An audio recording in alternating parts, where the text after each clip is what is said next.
Hi, I'm especially excited for this video. I have the opportunity to interview a close friend that I've known for quite a long time on what it's like to live with paranoid personality disorder. And one of the main reasons that I'm especially excited about this, other than, of course, the opportunity to hear her story and perspective and experiences, is because when I was first trying to learn more about paranoid personality disorder, there was almost nothing out there with people's firsthand experiences on what it's like to um, go through life with paranoid personality disorder. And so I think this is a really unique opportunity to have some insight into this. Um, oh, and also throughout this video, we might be adding some voice modification to her sections where she's answering just for her own privacy in her workplace. So if the voice sounds a little bit artificial or altered, that's why. It's because it is altered through voice changing technology. So the first question is, could you describe uh, what it feels like to have paranoid personality disorder and around what age you feel like you started to develop some of the traits of this? Thanks for your question. So I think that firstly I just wanted to say that, there are a lot of overlaps between PPD and other types of mental conditions like anxiety and PTSD. But living with PPD is a lot more than just having anxiety, it's something really specific, which is that you don't trust people fundamentally and you can try so hard to open yourself up and not have this sort of distrust, but it's just super hard. Usually if you have PPD you have many symptoms of it that are very apparent. And so that's how you know that you don't just have anxiety, you have PPD. And for me the first time that I started to question whether I have PPD was pretty recently, maybe just a few years ago. Yeah, thank you so much for that answer. One thing that I've been wondering about is, um, I think, and correct me if you have a different perception of this, but some of your traits of PPD were probably most obvious in your, um, I guess, late teens, young adulthood. And it seems like as time has gone on, you've developed a lot of self-awareness and coping strategies for some of these traits.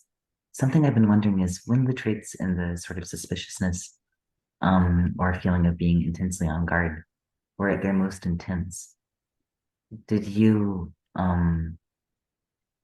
did you realize at that point in time that sometimes the suspicion was um, not really reflective of the degree of actual threat in the environment?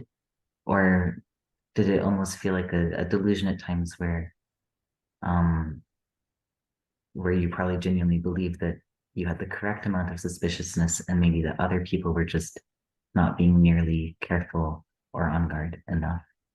I do know a lot of people that get anxious in social situations, but I think it's a very subtle difference between social anxiety and having PPD. With PPD you are socially anxious, but that is a consequence of having PPD.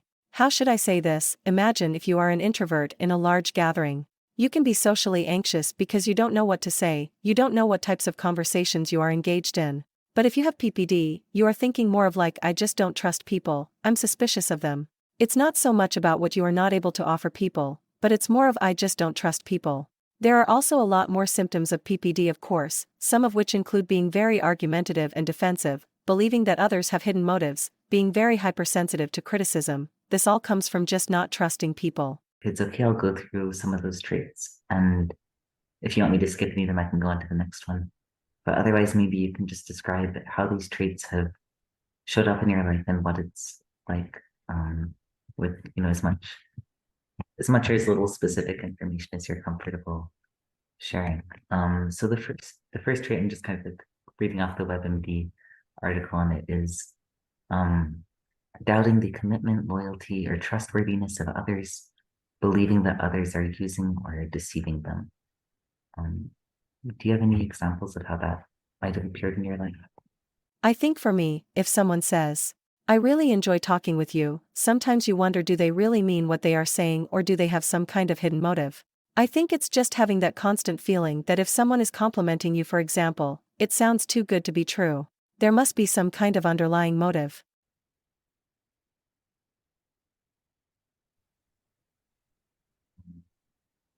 Thank you for that answer.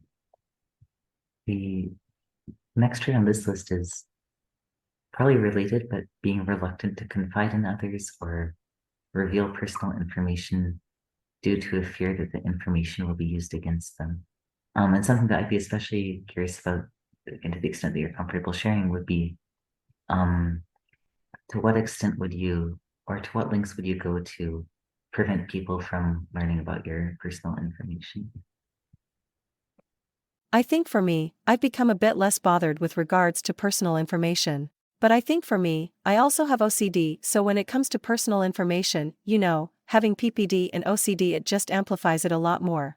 I would take a lot of steps to avoid sharing that, much more than the average person, just to ensure that any information isn't leaked out.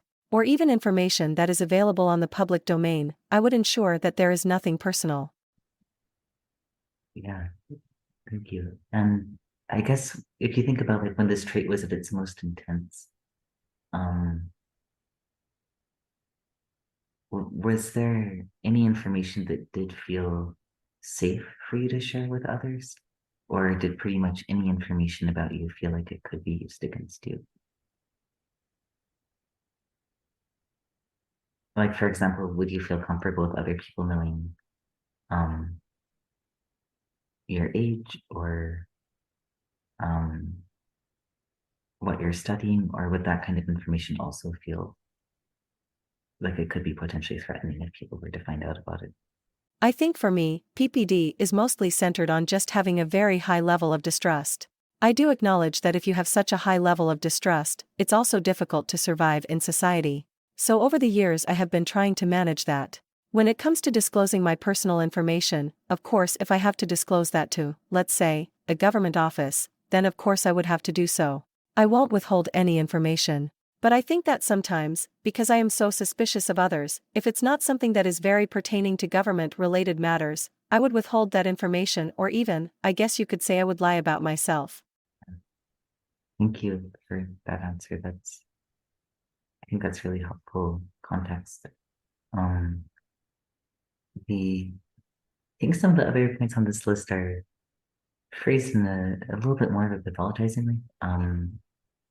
But essentially, the gist of the next one is, did you find that it would be difficult for you to forgive people for things, or that there would be a tendency to hold grudges or maybe to linger on difficult things that have happened? I think for me, before learning how to manage my PPD, I definitely found it hard to forget. But over time it has become a lot more manageable. That does bring me to, there's more points on the list, but I think a lot of them are kind of along the same theme. So that does bring me to a different question, which is, what advice do you have for someone who